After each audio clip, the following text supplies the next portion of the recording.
어느 단체이든 간에 정해진 모임과 장소에서는 정해진 옷을 입도록 규정을 만들어 놓았습니다. 군인들은 군복을 입습니다.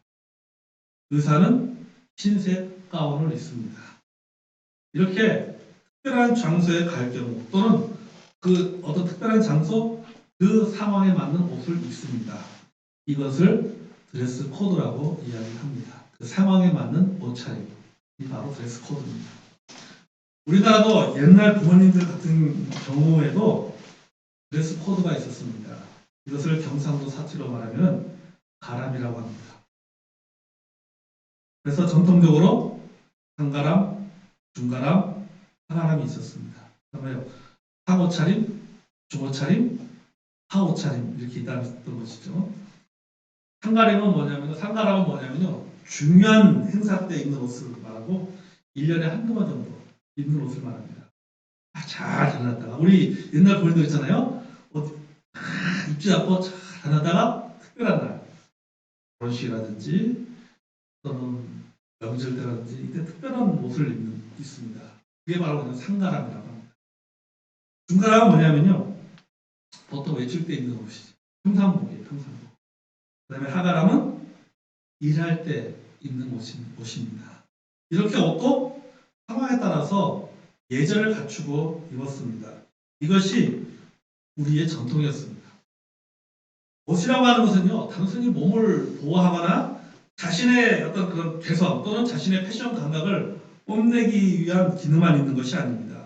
역사적으로 보면요, 옷은 개인의 자유보다는요, 사회적 기능이 먼저였습니다. 그러니까 옷을 입을 때는 항상 뭘 생각하는 거예요? 다른 사람을 생각하고 의식하고 옷을 입었다라고 하는 것입니다. 어느 사회든지 간에 성별, 신분, 연령, 역할, 상황에 따라 엄격하게 정해진 복식 규범이라고 하는 것이 있었습니다. 요새는 그 정도는 아니지만 그래도 어느 정도는 상황에 맞게 옷을 입는 것이 예의고 다른 사람에 대한 배려입니다. 예를 들면은 우리가 오페라 같은 클래식한 그 음악회에 갈 때는요 보통 사람들이 정장을 입고 갑니다. 남자 여자나 정장을 입고 갑니다. 재즈 페스티벌 그래서 그 대중음악 콘서트를 하러 갈 때는 그런 것을 보러 갈 때는 재즈 같은 경우는 히피 스타일의 옷을 입습니다. 락 페스티벌 같은 경우는 찢어진 청바지 같은 걸 입고 다녀요. 워커를 신기도 하고. 요즘 젊은 사람들의 인기는 EDM이라고 하는 것이 있어요. EDM 페스티벌 같은 경우는 펄버전 패션이 대세입니다. 펄버전 패션 뭐예요? 찢어진 청바지 이런 거 있잖아요. 찢어진 거 이런 거. 근데 여러분 그 자리에 가는데 EDM 젊은이들 EDM이라고 하는 어떤 그 전자음악으로 하는 그런 콘서트에 갔는데 양복을 입고 자리를 딱 하고 간다고 생각하세요. 그건 전혀 그 상황에 어울리지 않는 옷차림입니다. 이렇게 상식과 상황에 맞춰서 입어야 됩니다. 이것이 바로 오늘날의 뭐예요? 이것이 바로 매너예요. 매너가 예의입니다. 상식을 뜨는 옷차림을 하고 오면요. 여러분 어떤 일이 벌어지겠습니까? 한번 예를 들어보겠습니다. 제가 장례식장에 조문을 하러 가는 사람이 이것이 내 개성이다. 이게 내 패션이다. 라고 생각하면 빨간 넥타이를 딱 하고 반짝반짝이고 무대 의상 같은 반짝반짝한 옷을 입고 또 아니면 아주 컬러풀한 옷을 입고 장례식장에 조문하러 간다고 생각해 보십시오. 사람들의 반응이 어떤 반응을 보이겠습니까? 와, 저 사람 개성 끝내주네. 완전히 패션 패턴 끝내주네. 그렇게 말할까요? 본인은 이것이 나의 개성이다 라고 말할 수 있을지 모르겠지만은 주변에 있는 사람들은 그렇게 생각하지 않습니다. 뭐라고 하세요? 저 사람 예의가 없다.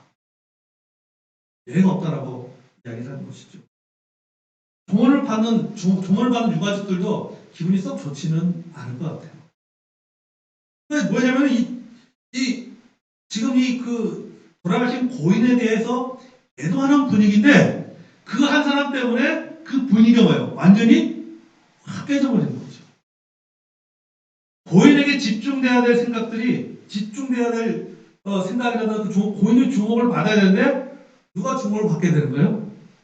그 옷을 그렇게 반짝이 옷을 입고 온 사람이 주목을 받는 결과를 가져오게 된다라고 하는 것이죠. 완전히 본래의 의미를 상실하고 마는 것입니다. 이만큼 마음 못지않게 옷차림도 중요하다라고 하는 겁니다. 아멘. 오늘 본문이 이와 비슷한 내용이에요. 자, 오늘 본문의 배경을 좀 살펴보겠습니다. 고린도 교회에 예상하지 못했던 문제가 생겼습니다. 그런데 이 문제는요, 교리에 대한 문제가 아닙니다. 이단에 대한 문제도 아닙니다. 무슨 문제냐면 전통과 관습에 대한 문제였어요. 문제는 교회 안에서 여자들이 기도를 하고 하나님 말씀을 전할 때 일부 여자들이 머리에 노를 쓰지 않거나 벗어버리는 것입니다. 머리에 이렇게 쓰게 되는데 그걸 벗어버린 거예요. 여러분, 이 노래라는 것은 당시의 중동 지방에 사는 여자들이 외출 시에 얼굴을 가리는 얇은 천을 말합니다. 지금도 여러분 중동 지역 가면 그렇지 않습니까? 이렇게 가리잖아요. 머리도.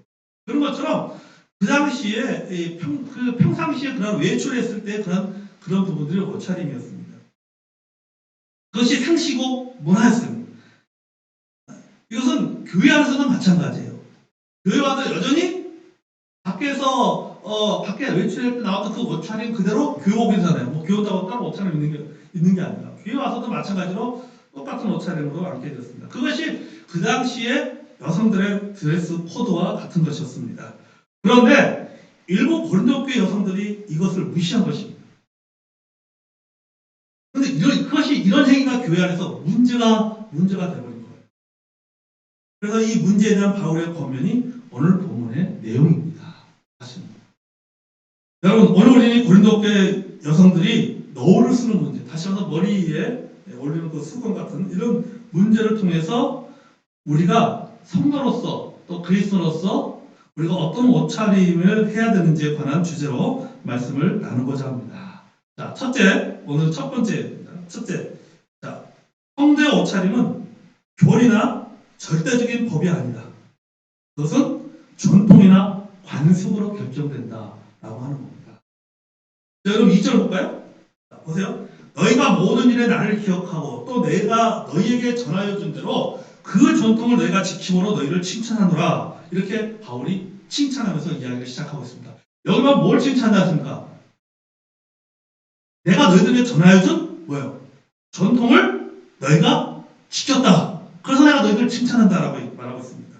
자, 바울이 전한 전통, 그리고 고린도교회 성도들이 지킨 전통이 무엇인가 우리가 정확하게 알 수는 없습니다.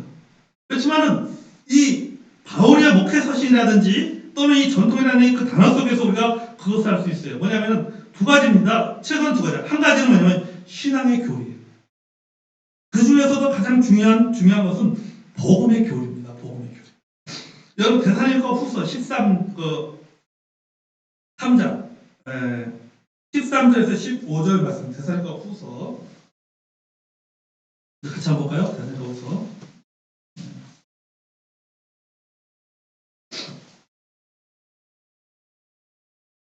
데살로니가 후서 데살로니가 후서 2장인데 2장. 데살로니가 후서 2장 13절에서 15절 말씀 같이 한번 읽겠습니다. 시작. 주께서 사랑하시는 형제들아, 우리가 항상 너에게 관하여 마땅히 하나님께 감사할 것은 하나님이 처음부터 너희를 택하사 성령의 거룩하게 하심과 진리를 믿음으로 구원을 받게 하시니 이를 위하여 우리의 복음으로 너희를 부르사 우리 주 예수 그리스도의 영광을 얻게 하려 하십니다. 그러므로 형제들아, 굳건해서 서서 말로나 우리의 편지로 가르침을 받은 전통을 지키라. 아멘. 자, 여기 보면 바울이 말한다. 너희들이 뭘 지키라? 전통을 지키라 라고 말하고 있습니다. 이 전통은 앞에 전 13절부터 말하고 있는 거예요. 이 13절의 내용이 뭡니까? 13절부터 14절까지의 내용이 뭡니까? 복음의 교리요. 바울, 내가 너희에게 복음의 교리를 이걸 전통으로 전했다 라고 하는 것입니다. 너희는 그것을 잘 지켰다 라고 하는 것이죠. 그러니까 좀 더 넓게 표현하면 작게는 복음이자는 좀 더 넓게 하면 신앙의 교리예요. 그러니까 바울은 늘 고린도 성도들에게 뭘 전합니까? 신앙의 교리를 전한 겁니다. 그래서 그걸 전하여 준 것입니다. 전통이라는 거예요. 전하여 주는 것이 전통입니다. 그 전하여 준 내용이 뭐냐면은 신앙의 교리를 전해 준 것입니다. 또 다른 한 가지는 생활에 관한 겁니다. 여러분 3장 16절 데살로니가후서 3장 6절 데살로니가후서 3장 6절 자, 같이 읽을까요? 시작. 형제들아 우리 주 예수 그리스도의 이름으로 너희를 명하노니 게으르게 행하고 우리에게 받은 전통대로 행하지 아니하는 모든 형제에게서 떠나라. 아멘. 자, 우리에게 받은 전통을 행하지 않는 모든 형제 떠나라고 말하고 있습니다. 근데 그 앞에 뭐라고 했어요? 게으르게 행하고 라고 말하고 있어요. 근데 여기 이 데살로니가후서 3장의 이 앞부분의 내용은 이게 어떤 내용이냐면요. 어떤 내용이에요? 일하지 않거든 먹지도 말라. 이런 내용입니다. 그리스도는 뭐예요? 열심히 일해야 된다고 하는 것이죠. 그리스도의 생활에 관한 부분입니다. 그리스도는 게을러서 안 된다. 놀면서 먹을 생각하지 말고 열심히 일해야 된다. 라고 하는 것을 말하고 있습니다. 생활에 관한 내용도 전통으로 전달했습니다. 자, 이 사실을 어떻게 알 수 있는가 하면요. 아까 우리 고린도전서 11장 2절에 너희들이 전통을 내가 너희들에게 전한 전통을 잘 지켰다 할 때 이 전통이라고 하는 이 단어가 이 문법적으로 보면 복수형으로 쓰였습니다. 복수형이라는 둘 이상의 의미를 갖고 있다고 하는 거예요. 전통이라고 하면 전통을 썼지만은 원래는 전통들이 되는 거죠. 전통들. 두 개 이상이라는 거죠. 이 말은 바울이 전한 전통이 두 가지 이상이라는 겁니다. 그러면 바울이 성도들에게 권면한 전통은 여러분 바울의 목회 서실 보면요. 바울이 성도들에게 권면하고 말할 때 그 전통 항상 두 가지 패턴이었습니다. 한 가지는 뭐냐면 무엇을 믿어야 되는가 하는 교리에 대한 부분이었어요. 교리. 우리가 믿어야 될 것이 무엇인가 하는 교리에 대한 부분이었습니다. 그리고 또 다른 한 가지는 뭐냐면 믿고 난 후에 어떻게 살아야 되는가 생활에 관한 이야기를 항상 했어요. 그래서 여러분 로마서도 그렇고 다른 사도 바울이 기록한 목회서시 보면 앞부분은 교리에 대해서 나옵니다. 또 뒷부분은 뭐에 나와요? 생활에 대해서 나와요. 그러면 우리는 이렇게 믿어야 된다 라고 말하고 그러면 우리가 이렇게 믿은 자로서 우리는 이렇게 살아야 된다 라고 말하고 있는 것입니다. 항상 바울이 복음을 전하고 어떤 뭔가를 가르칠 때는 교리도 가르치면서 동시에 뭐도 가르친 거예요? 생활도 가르친 거예요. 우리가 무엇을 믿어야 되는가? 그러면은 우리가 어떻게 살아야 되는가? 라고 하는 것을 바울은 가르쳤다라고 하는 것이죠. 그럼 오늘 3절부터 말하고자 하는 전통은 무엇일까? 라고 하는 겁니다. 교리일까? 아니면 생활일까? 생활입니다. 생활이에요. 생활로서의 전통을 말하고자 하는 것입니다. 물론 여러분 우리가 3절부터 쭉 세부적으로 들어가면 그 안에 교리도 있지만 바울이 말하고자 하는 의도는 생활이에요. 생활. 즉 믿는 여성들의 정확히 말해 믿는 여성들의 옷차림에 관해서 지금 이야기하고 있는 거예요. 믿는 여성들의 옷차림에 관해서. 왜? 이게 그 안에서 문제가 됐거든요. 그래서 더 넓게는 그리스도인의 옷차림, 즉 공동체 안에서 또는 바깥에서 성도들의 옷차림이 어떻게 해야 되는지 그 옷차림에 대해서 말하고 있는 것이죠. 여러분, 먼저 우리가 반드시 기억해야 할 것은 뭐냐면 오늘 본문은요, 여러분 이 교리에 대한 얘기가 아닙니다. 문자로 보면 교리에 대한 얘기 같지만요, 전혀 교리에 대한 얘기가 아니에요. 생활에 관한 이야기를 지금 하고 있는 거예요. 생활에 관한 이야기를 하기 위해서 그 근거로 교리에 관한 이야기를 하는 것이지 바울이 가서 교리를 이야기하기 위해서 이 얘기를 하는 게 아니다라고 하는 것입니다. 생활로서의 전통을 말하고 있는 것입니다. 다시 말해서 뭐냐면은 예배나 교회 공동체 안에서 또는 다른 곳에서 성도들의 옷차림 또는 그리스도인의 드레스 코드에 대해서 지금 말하는 거예요. 성도들은 어떤 옷차림을 해야 되느냐라고 말하는 거예요. 그러므로 여러분 이것은 죄냐 아니냐의 문제가 아닙니다. 이것은 정죄의 문제가 아니라 예의의 문제고 성숙함의 문제다라고 하는 겁니다. 아멘? 이 말은 뭡니까? 우리 그리스도로서 성도들의 옷차림은 죄에 대한 문제가 아니라고 하는 거죠. 뭐에 대한 문제예요? 예의에 대한 문제다라는 거죠. 예의에 대한 문제. 그렇기 때문에 옷차림에 대해서 우리가 정죄를 해서는 안 된다라고. 정죄를 해서는 안 된다. 바울도 마찬가지예요. 여기 본문에서는 여자가 머리에 쓰는 너울이 문제가 됐습니다. 너울이라고 그래요. 머리에 쓰는 거.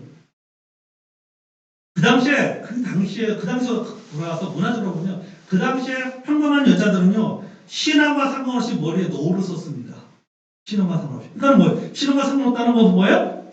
믿든지 안 믿든지 믿음과 상관없이 모든 평범한 여자들은 머리에 노를 쓴 겁니다.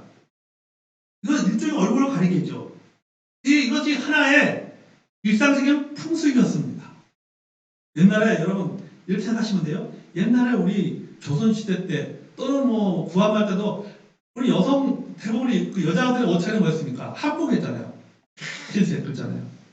그런 걸 입고 다녔죠. 그게 뭡니까? 그게 하나의 일상적인 옷이었단 말이죠. 하고 똑같은 거예요. 그래서 여기 16절에 보면요. 우리 그 본문 아까 읽은 그 고린도전서 11장 16절에 보면 무슨 말이 나옵니까? 관례다라는 말이 나옵니다. 그렇죠? 관례다. 이거는 너희 논쟁하려고 하지 말라. 얘기하잖아요, 바울이. 논쟁하려고 하지 마라. 이거는 뭐다? 관례다. 라고 얘기합니다. 관례라는 말, 이것은 하나의 관습이다. 라고 이야기를 하고 있는 것입니다. 그러니까 이거는 뭐냐면, 신앙적인 문제를 떠나서 이것은 다른 말하면 이거는 상식이다. 라고 얘기하는 거예요.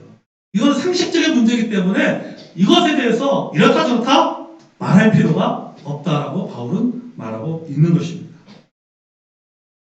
당시에 그 얼굴을 가리기에는요, 여인들의 어떤 정결함, 그다음에 정수, 또 권위 아래됨을 의미를 담고 있습니다. 그런데 그 당시에 유독 이 머리에 노를 쓰지 않는 부류의 여자들이 있었어요. 얼굴 가리기를 하지 않고 다니는 여자들이 있었다라고 하는 겁니다. 자, 당시에 여러분 아시죠? 고린도 지역은 뭔가 우상숭배가 심한 지역입니다. 신전들이 많았습니다. 그 신전에는 봉사하는 여사제들이 있었습니다.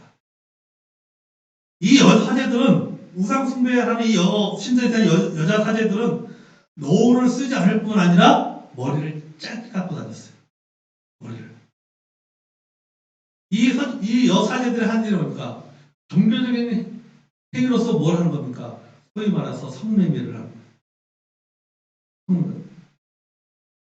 행동을 했습니다. 그러니까 이 창기와 같은 여자들이죠. 그래서 이런 여자들은 노를 쓰지 않고 짧은 머리로 도시를 마을을 걸어다닙니다. 그래서 이렇게 짧은 머리로 걸어다니는 노를 쓰지 않거나 짧은 머리로 걸어다니는 대부분의 여자들은 뭐였나요? 창기였어요. 창기. 그래서 이런 모습으로 지나다니면서 누굴 유혹하는 거예요? 남자들을 유혹하는 남자들. 지금으로 말하면 뭡니까? 아주 속이 다 들어가 보이는 속옷 아주 짧은 옷을 입고 돌아다니는 거죠. 돌아다니면서 남자들을 유혹하는 것과 똑같은 것이죠. 그래서 이 여성이 노를 쓰고 안 쓰는 문제는 이건 단순히 어떤 그 의상이 아니라 뭘 말하는 겁니까? 자신의 신분을 드러내는 의미와 똑같은 거죠. 어떤 자가 지나가는데 머리를 짧게 깎았거나 노를 쓰지 않고 간다. 그럼 내가 뭘 하는 거예요? 네? 내가 신전에서 일하는 여자 사제다. 라는 것을 이야기하는 거죠. 그리고 내가 누구라는 거? 내가 원하면 나하고 얼마든지 성적인 행위를 할 수 있다. 라고 하는 것을 의사를 나타내 보이는 거예요. 자, 이런 문화적이고 관습적인 모습들이 교회 안에서 새로운 문제를 발생하게 만든 계기가 되었다라고 하는 것이죠. 그럼 왜 믿는 그런 예수를 통해서 구원받은 그 그리스도인 여자들이 왜 교회 안에서 노를 벗어버리고, 머리를 벗어버리고 이런 일이 있었는가? 왜 이것이 교회 안에 문제가 되었는가? 이걸 알려면요, 우리가 당시 유대회당의 예배를 알아야 됩니다. 전통 유대회당의 회당들은요, 남자들이 모이는 공간과 여자들이 모이는 공간이 엄격하게 구별되어 있습니다. 여자들의 방은 장막 뒤에 보이지 않는 곳에 있었습니다. 그러니까 남자와 여자가 따로따로 예배드렸어요. 우리나라도 초기에 우리나라 구한말 때요. 구한말 때 지어진 예배당 보면요, 남자가 따로 앉았습니다. 그리고 딱 칸막 있어가지고 목사님 강단에 있으면 여기 보세요. 딱 칸막 있어가지고 남자, 여자 서로 오빠야. 이렇게 돼요. 유대인의 해당이 그렇게 된 거예요. 쉽게 말하면요. 왜냐하면은 여러분 유대인들은 뭐에 감사합니까? 세 가지에 감사하잖아요. 여자가 태어나지 않은 것에 감사하고 이방인으로 태어나지 않은 것에 감사하고 그런 이 여자라는 존재를 유대인들은 여자라는 존재를 어떤 그런 그 차별을 두는 그런 경향이 심했던 거죠. 심지어는 숫자에도 안 들어가지 않았잖아요. 그 정도의 차별이 심했습니다. 예배조차도 따로 드리는 거죠. 자, 이런 특성을 가진 해당에서 누가 복음을 전합니까? 바울이 복음을 전해요. 바울이 복음을 전해요. 바울이 전한 복음의 핵심이 뭡니까? 차별이 없다 이거. 주 안에서 남자나 여자나 차별이 없다. 유대나 이방인이나 차별이 없다. 이렇게 말하잖아요. 그렇죠 여러분. 복음에는 차별이 있습니까 없습니까? 복음에는 차별이 없습니다. 복음에는 남자 여자 다 평등합니다. 자, 바울이 이렇게 복음을 전합니다. 바울이 전한 이 복음을 듣고 구원받은 유대인들이나 이방인들이 그리스도인이 되었습니다.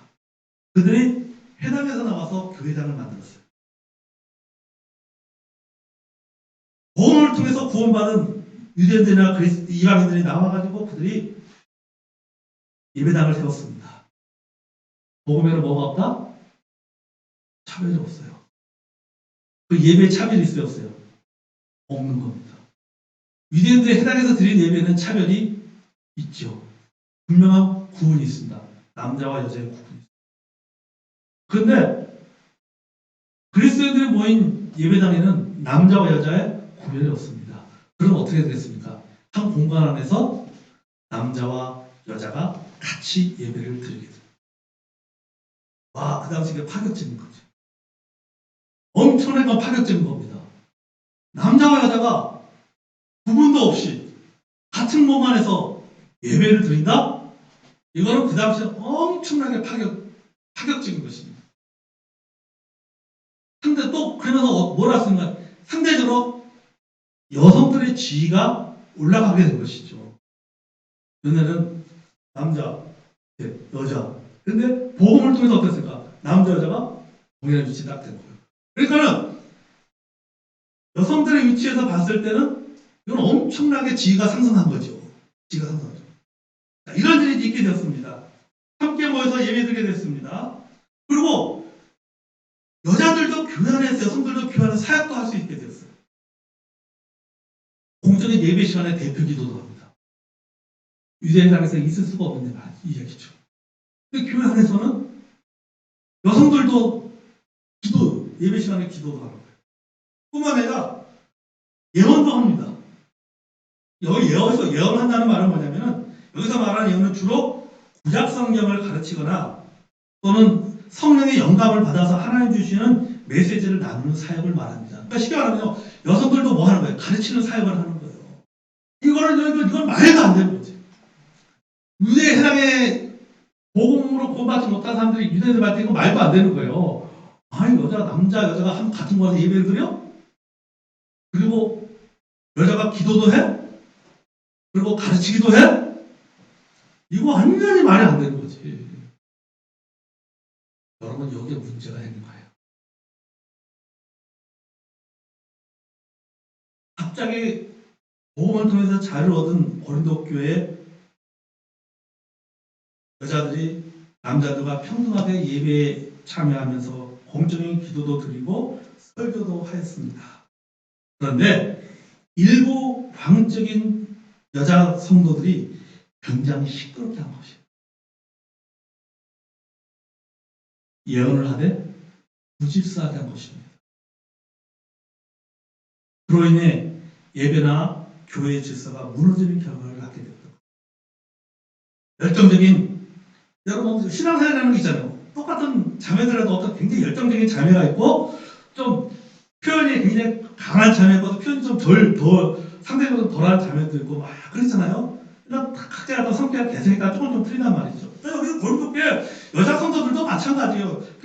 어떤 여성들은 조용하게 주님을 섬기는 여성도 있었지만은 또 어떤 여성도 어때요? 진짜 막 마치 본인이 그 교회 어떤 역적인 지도자고 또 어떤 그 말씀을 쫙 가르치는 그런 사람이 된 것처럼 열정적인 여자 성도들이 있었다는 거죠. 그러니까 이분들이 뭐냐면요, 성령의 영감을 이야기하면서 주님께서 내게 이렇게 말씀하셨습니다. 저렇게 말씀하셨습니다라고 막 떠들는 것입니다.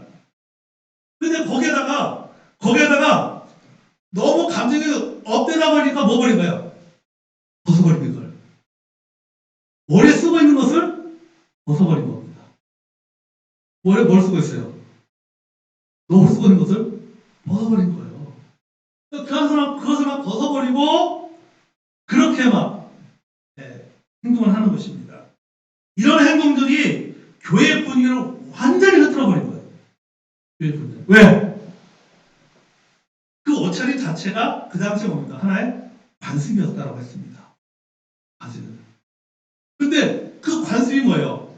그 관습을 깨우는 거예요. 그 관습을 깼다는 건 문제가 아니라 머리에 쓴 것을 벗었다라고 하는 것은 어떤 오해를 받을 수가 있어요?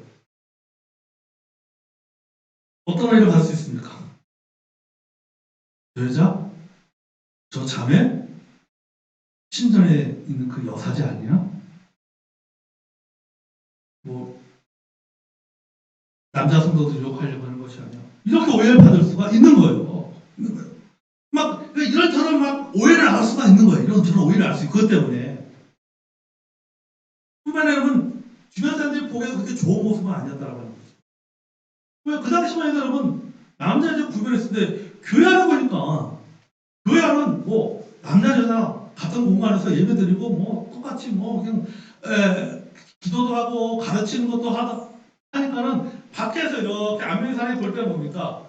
안면의 사람들 야저 너무 나간 거 아니야? 그렇게 생각했는데 웬걸 거기서 끝나는 게 아니라 뭐까지 하는 거예요?